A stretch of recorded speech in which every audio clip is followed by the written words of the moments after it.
Welcome. In front of me is a WIKO View 3, and today I'll show you how to wipe cache partition on this phone. And to get started, what you want to do is hold power key and then select power off. Once your phone turns off, hold power key and volume up at the same time.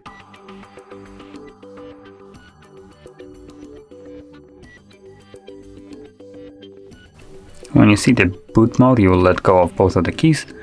And what you want to do now is select the first option right here, which is recovery mode, and you will use only volume up for this, like so. As you can see, it will circle through those, and then you can press volume down to confirm this first option.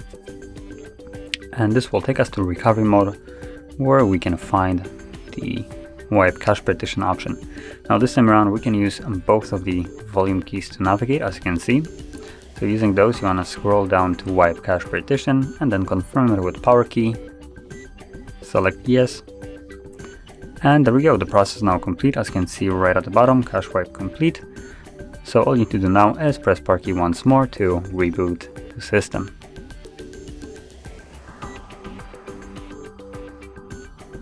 And as you can see, we're now back in Android.